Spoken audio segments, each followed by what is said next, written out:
The MCAT CARS podcast, session number 68.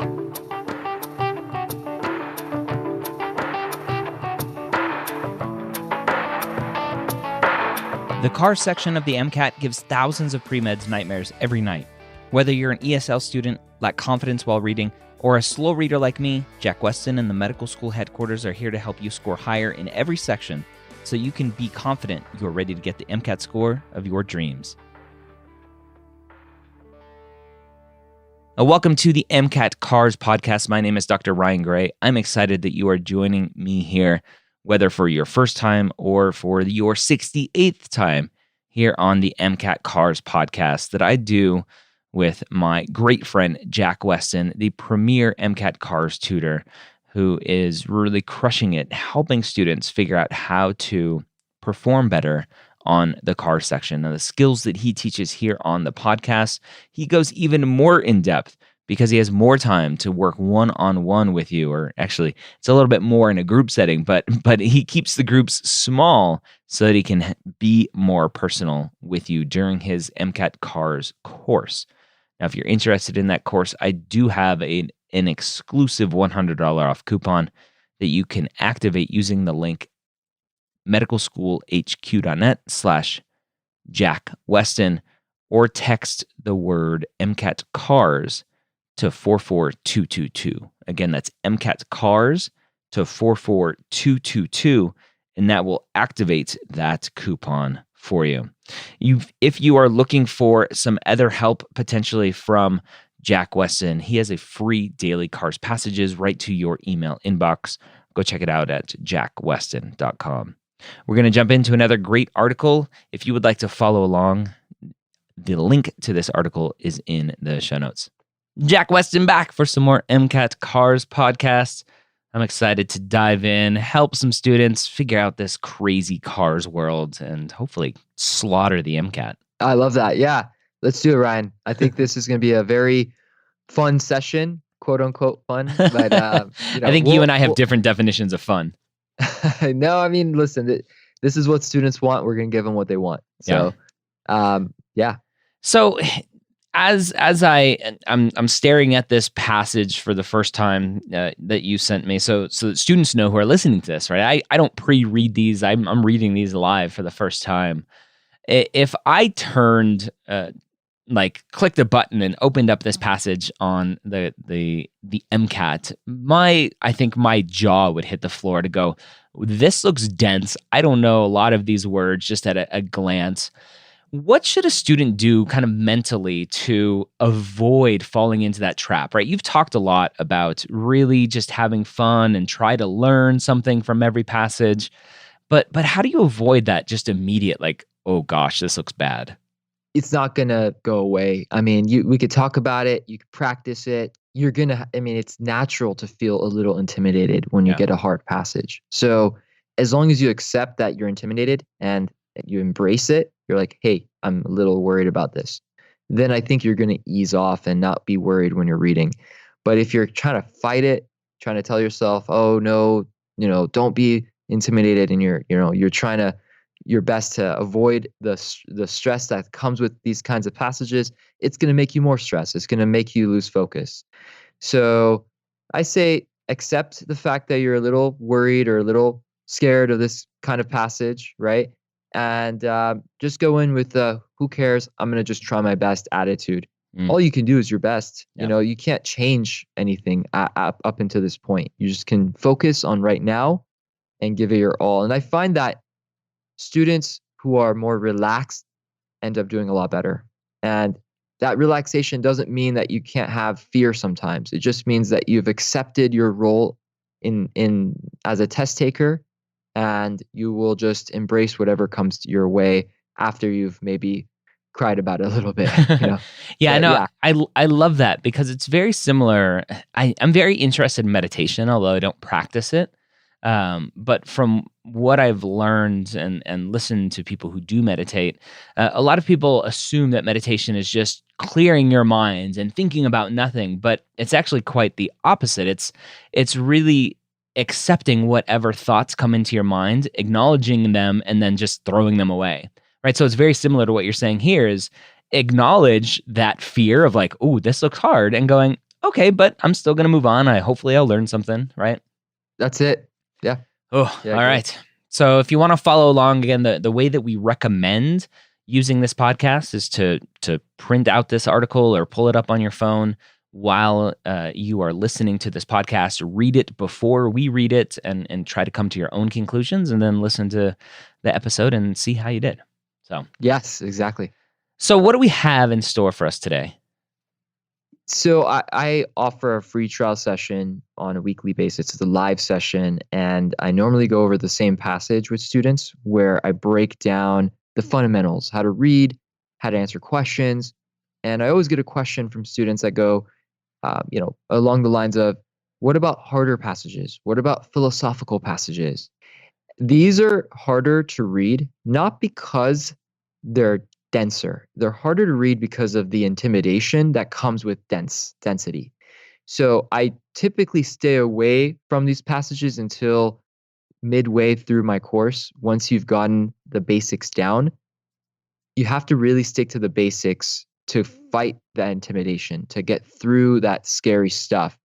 And today, hopefully, if you've attended a trial session or you're curious about how we approach philosophical passages, you'll get a sense for how I like to look for those fundamental parts of the passage, regardless of how dense or scary the essay is. Okay. All right. Ready to rock this one? Yeah, let's go ahead. All right. First paragraph.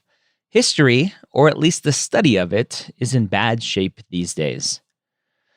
All right, so short first opening sentence here, the author giving us a perspective on the study of history and how the author doesn't think it's doing well these days. Right. And this seems easy enough, right? Yep. It doesn't seem so philosophical, just saying history isn't really recorded well, or at least isn't in the shape it used to be. Mhm. Okay. Almost everyone agrees that knowing history is important, but in the United States, except at the most elite schools, the study of history is in free fall. All right, so the kind of expanding on what history potentially is in bad shape. And so the author is saying the study of history in school is not doing well. Exactly. Good. So in the US, it's important. But what does free fall mean? Free fall, just bad in my mind, just to paraphrase free fall, bad. Yeah, it's plunging. It's not important anymore, Yep. at least in the context provided. Yep. Good. Our age seems to share the skepticism voiced by the German philosopher G.W.F. Hegel, who lived from 1770 to 1831, when he said that the only lesson history teaches us is that nobody ever learned anything from history. Okay, so it sounds like this German philosopher here from a long time ago is saying that the only thing we can learn from history is that nobody learns from history. Right. And that's a very dim way of looking at history, right? Yep. And that contradicts what most people in society think about history, right? Never forget, learn from the past. So this is starting off in a very negative way towards history. Go ahead. Why? So the author presenting this question of why Hegel thought that. The present is always new, and the future is untested, leading many to sympathize with the American businessman Henry Ford's pronouncement in 1921 that history is more or less bunk. All right. So the present is always new and the future is untested. I'm assuming that's the author's point of view. And that point of view is why we sympathize or agreed with Henry Ford saying that history is bunk, like it's not important. Exactly. So the whole point of history is you learn, right? So that if it happens again, you know what to do. Mm-hmm. But here, the author is challenging that kind of idea by saying, look, there's new stuff coming up every day that you can't necessarily apply from the past, right? You can't use this new stuff that you're learning in the future to apply it to the ongoing future. Yeah. Whew. All right. Yet the very same Hegel also argued that although things do indeed always seem unprecedented, history does actually give us a clue as to our ultimate ends. All right, so it looks like there's a little contradiction here. Hegel, who said that nobody learns anything from history, is also saying that while things are new, history does tell us where we're going to end up. Yes, and notice it says history does actually give us a clue as to our ultimate ends. Mhm. So what is history all about here? I don't know. Us, ourselves. Mm, So this is telling us that history can teach us about ourselves in yeah. some way. Okay. Okay. Yeah, I think that's important. It's not about like other societies or other things. It's just about us. Now, let's see how the author describes this a little better. I mean, hopefully they will. You never know what they're going to do in the next paragraph. Let's go ahead. We never know what those crazy cars writers and these authors Right. are going to do to us. All right. And Next be paragraph. okay with anything, right? Yeah. That's part of the embrace that we were talking about. Mhm. Accept whatever comes your way. Let Roll it with it. flow. Read it to the best of your abilities. You don't have to understand everything we just read. As long as you know that history is seen in a dim light and that maybe there's another way of looking at history that could be helpful, you're fine. Yeah. In the great words of Dory from Finding Nemo, changed for the cars section. Just keep reading. Just keep reading. Yeah, exactly. All right. We are a peculiar species. What is it to be the creatures that we are is always a problem for us, in part because we make ourselves into the kind of creatures that we are, and because we explore this in all the different ways we live out our lives, individually and collectively. Wow. I have no idea what that sentence just said. Okay. Other than kind of the takeaway is, I think, obviously we're a peculiar species. So the author is saying, hey, we're different than other species, and that we, just the very end of the sentence, the way we live our lives is both individually and collectively as a society. Okay. I'm going to ask you to keep reading Yeah. because I don't want you to lose the sight of the author's like picture. Okay. So when you get harder passages like this, Yeah. I recommend reading continuously, just keep reading, not like the whole thing, but stop at the end of the paragraph and then formulate what you think is going on. Okay. And that's okay when you read harder passages like this. Now, here's a big tip. Look for common kind of sentences that everyone can understand. Those will give you a lot of clues. Okay. So if I'm reading this, I'm looking for things that make sense to me, really make sense to me. Stick to those things, but don't be afraid of other sentences around those obvious sentences that help make the picture more realistic or make it more clear for you. Mm-hmm. Okay. The study of history involves not only telling stories or piling up facts. All right, so kind of a straightforward sentence here of what the author thinks history is, or the study of history is or isn't. In its larger structure, it is the account of humanity experimentally seeking to understand itself in all the myriad ways in which it gives shape to itself in daily life, and also how historical change is intimately linked to changes in our basic self-understanding. All right, so the author here kind of defining history for us in the author's point of view, all right, is seeking to understand ourselves and how it shapes what we do and kind of how we understand ourselves.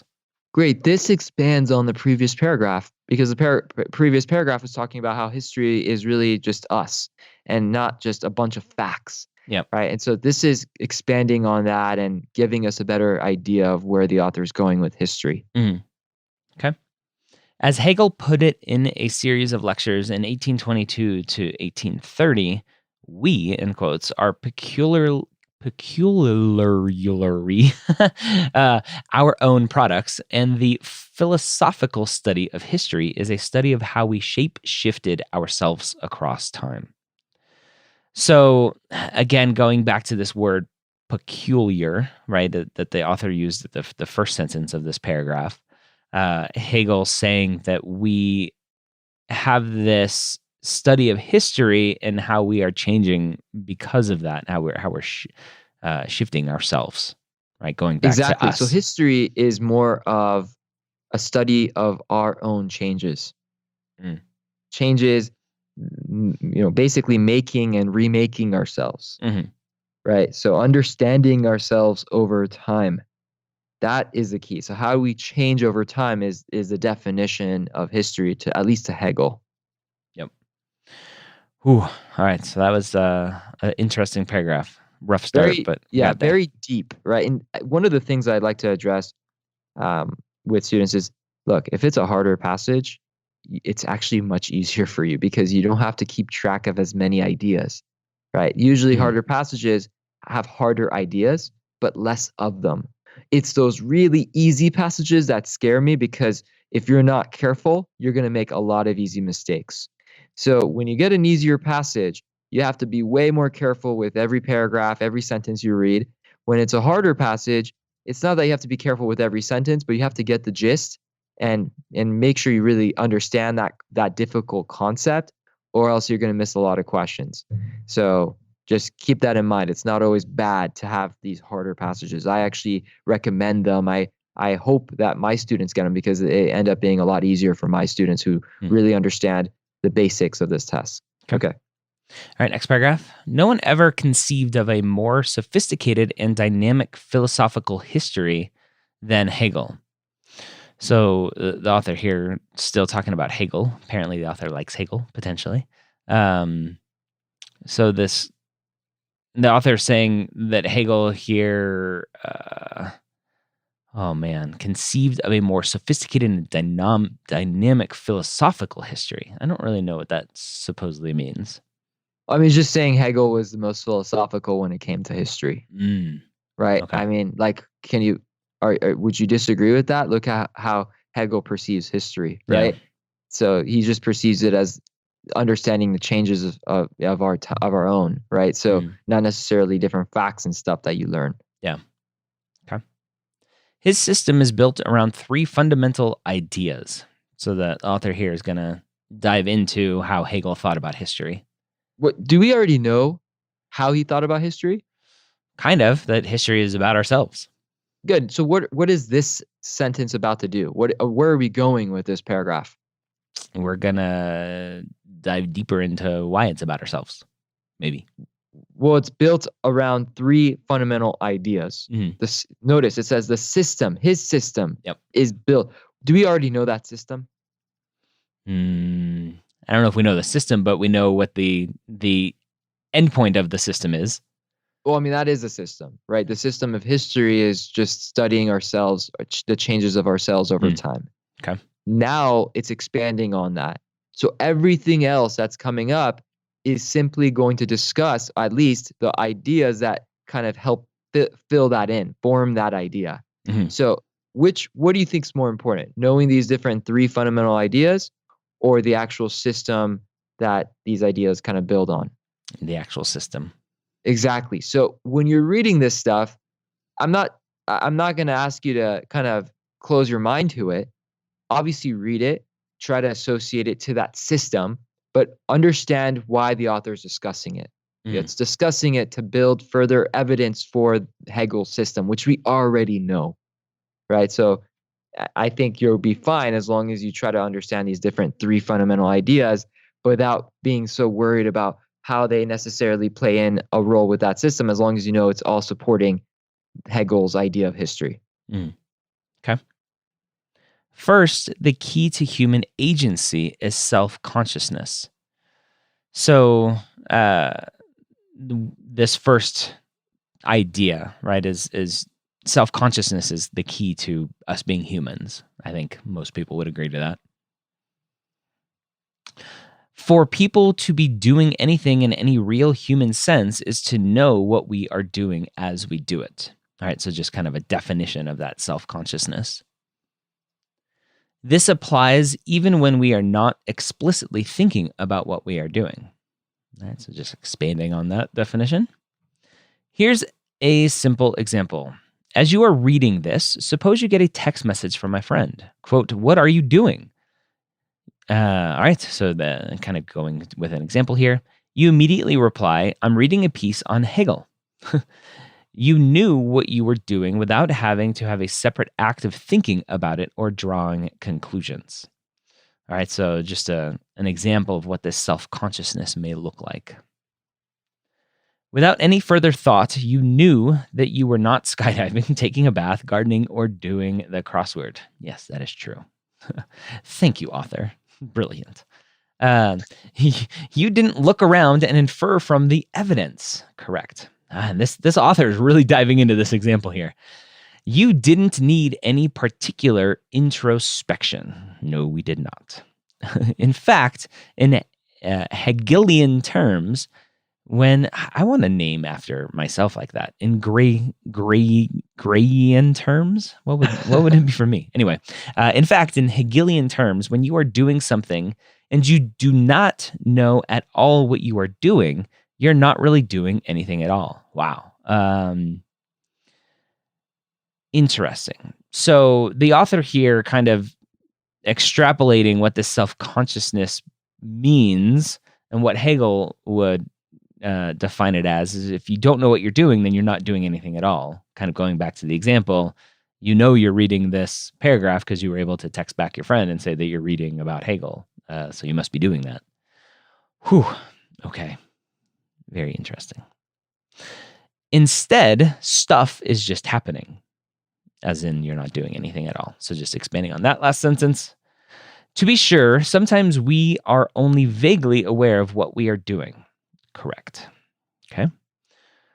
Wow. However, even our often more distanced reflective self-consciousness is itself only a further realization of the deeper and distinctly Hegelian self-relation. All consciousness is self-consciousness. Wow. I think that was a lot of example that we didn't really need. I think most people understand what self-consciousness is. Yes. So my question to you is, what is more important? That you know the idea is related to a system or exactly what that idea is, the first fundamental idea is? Is it more important to understand the definition of self-consciousness, or is it more important to understand that self-consciousness is a part of the system that Hegel kind of used, right? Which is building upon history as a function of understanding ourselves. Yeah, that the latter.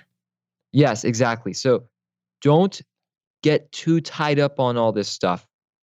Try to zoom out. That's what I like to tell students. Zoom out and think about why it's being said.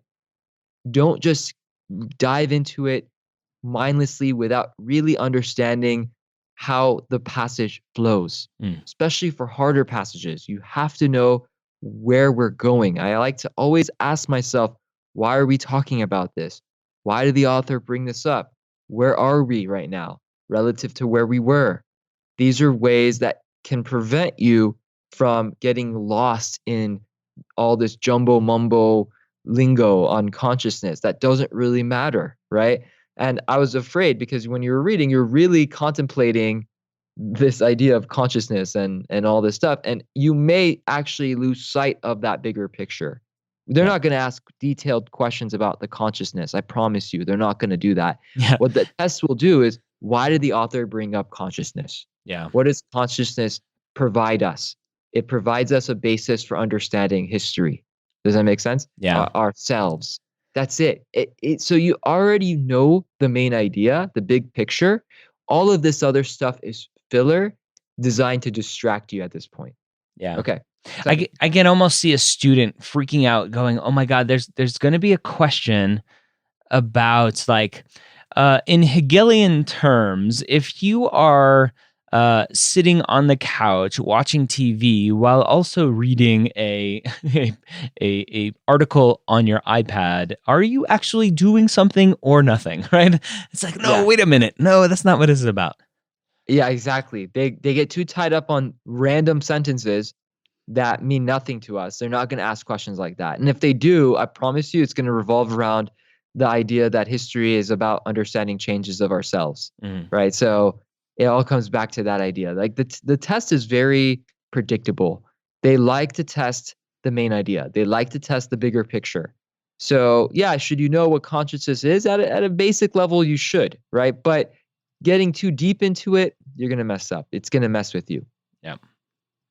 All right, next paragraph. Secondly, Hegel thought that self consciousness is always a matter of locating ourselves in a kind of social space of I and we.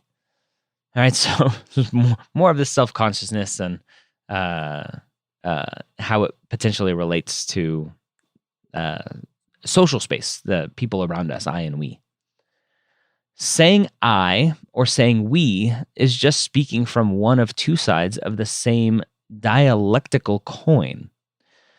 All right, so this one I would think most students would go, I have no idea what that means. Hopefully I can keep reading and the author will give me an example of what that is. I don't know what a dialectical coin is. Right. I can keep going as long as you know we're talking about Yep. I and we. I and we. Yep. In many cases, we seems to add up to lots of instances of I think or I do, but in its most fundamental sense, we is just as basic as I. Wow. Okay. So again, I'm just thinking, okay, I and we, this is kind of related to self-consciousness somehow. And it's all about history being about us. I'm going to keep Yes, reading and hope. but notice the first sentence of this paragraph I think is the most important. It says that self-consciousness is always a matter of locating ourselves in a kind of social space. Yep. So now we're talking about social space, right? Yep. So I'm thinking of society, Yep. I, we, etc. Okay. Yeah. Each individual self-consciousness is fundamentally social. So now we're kind of getting into society as a whole, right? Everyone's self-consciousness. Yeah, sorry to interrupt you. This is the sentence that matters, right? Like I tell students, look for very basic kind of sentences that make sense and let that be the basis of everything else you're reading in this paragraph. So good. Okay, go ahead. Whew. All right. The generality of the we manifests itself in the individual acts of each of us, but we is itself nothing apart from the individual acts of singular flesh and blood agents. All right, so the author here basically saying we is just a bunch of I's, I think. Singular flesh and blood agents. So Right, very complex here. yeah, Go ahead. getting back into the society, right? When I know what it is that I am doing, I am also aware that what I am doing, so to speak, the way we do it. Wow.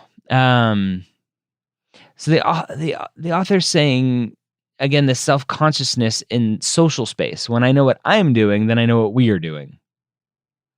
Maybe. Yeah, okay. We now know there are two different ideas that help us understand history, Yep. right? So notice this paragraph doesn't even talk about history, right? Yep. But this is all trying to form the Hegel's definition of history. So if you're losing sight of that idea, which most students would by now, right? Yeah. We're talking about two different ideas. You're not going to do well on these questions that they're going to have for this passage. Yeah. So don't lose sight of that bigger picture. Don't get too tied up on I and we and all, self-consciousness, etc. Just know that one of the ideas is self-consciousness. The other one is how self-consciousness helps us locate ourselves in society. Other than that, you don't really have to understand much else. Like, what is this flesh and blood sentence and stuff like this is really difficult and complicated. It's not necessary. Yeah, I can see a student using their wet erase kind of booklet that you're given at the MCAT going, okay, I and we and drawing lines and trying to figure out how this all relates and going, I don't know. Oh, man. Rereading it a bunch of times and then Exactly. ultimately just giving up and skipping this test or this passage. Avoiding, just going right to the end and avoiding. I give up.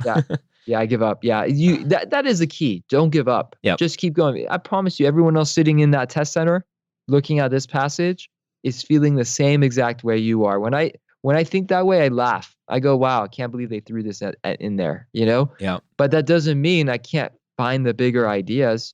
Yep. As long as I keep track of very important sentences, I should be able to do this. Yeah. Whew. All right. So again, we're still on Hegel. History is about us. All right. Next paragraph. It is a mistake to think that one side of the coin is more important. I is not merely a point without further content absorbed completely within a social space, a we, nor is we, the social space, merely the addition of lots of individual I's. All right, so just more of this confusing I and we, but I think the first part of the sentence, one side of the mistake is thinking one side is more important. So thinking maybe I is more important than we. So I think the author is saying that maybe we're both important. Exactly. That's all you need. Go ahead. Whew, all right. Without practitioners, there is no practice. Without the practice, there are no practitioners. Wow. All right. Getting a little crazy here. It's the chicken and the egg, right? Yep. So this is an example. Just understand that both are important. Yeah. So I could rephrase that quickly based on that first sentence. The without I, there is no we. Without we, there is no I. Yep. Right? Yes. They're both important. This is sometimes hard to see. Yes, and read, apparently, dude. All right. Often the I tries to separate itself from the we and rebel against it. So talking about sometimes the I, right? Individuals try to separate themselves. Think of existentialism. So existentialism, I don't know the definition off the top of my head, but apparently I would say if I were to give it a definition just based on the previous sentence, that existentialism is when an I tries to separate from the we. Just acknowledging yourself, Yep. right, in society. Yeah. Okay. Okay. Sometimes the I tries to absorb itself fully into the we. All right. That seems different than separating itself, right? The I is now absorbing itself. Think of what totalitarians dream about. Okay. So that I guess the opposite of existentialism is totalitarianism. Right. But should you be tied up on these words? Nope. Nope. Not necessary. Okay. Sometimes the I tries to stage manage the recognition it seeks from the we by pretending to be what it isn't. All right. So again, that just individuals trying to pretend what they aren't, to be what they aren't. Think of the con artist, right? That makes sense. I think most people will know what a con artist is. So pretending to be what it isn't. All of these deficient forms of I and we make their various appearances in history. Wow. All right. So I think the key to this paragraph is really that first sentence saying that both are important and one is not more important than the other. Yeah. And as I was reading this, I'm thinking to myself, where's that third idea? Right? Mm-hmm. Is this the third idea? Maybe. It doesn't matter. They haven't really explicitly said which one is. Mm-hmm. All I need to know is Hegel's definition of history, which is basically forming ourselves, right? The changes of ourselves is analyzed. And there are three bases, right? Three foundations. One of them is just under having self-consciousness. The other one is having a sense of society. And I guess the third is knowing the difference between us and society, right? But they're both equally important. So if you know that, I think you're going to be fine. The questions they're going to ask revolve around Hegel's definition of history. Everything else is supporting that idea, right? The different foundations are just giving us more evidence for this. Mm-hmm. Wow. All right. So that definitely is a great example of a passage of an article where it's very easy to get caught up in the micro sentences and words and definitions. And when you really need to, I think the term you used was zoom out, right? And just look at the macro picture. Exactly. Yeah. Zoom out like an iPhone or your camera and think, why am I here? why am I discussing this? Why am I reading this? Right. I think students do a great job of asking that the whole time. Why am I doing this? Why am I doing this?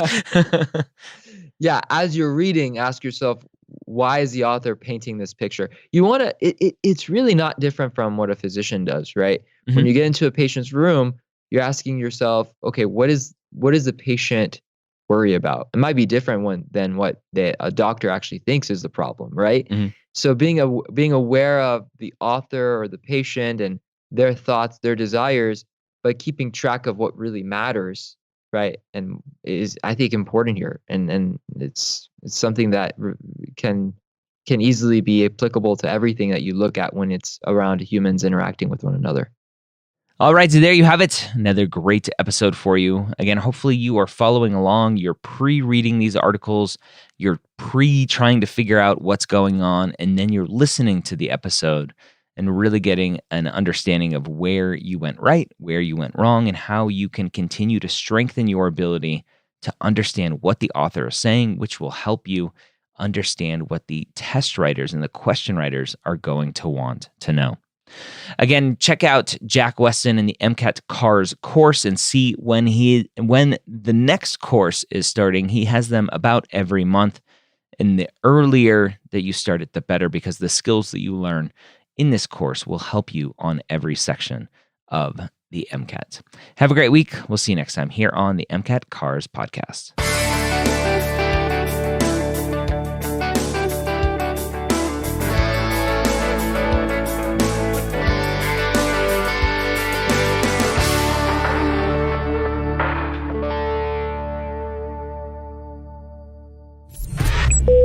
This is MedEd Media.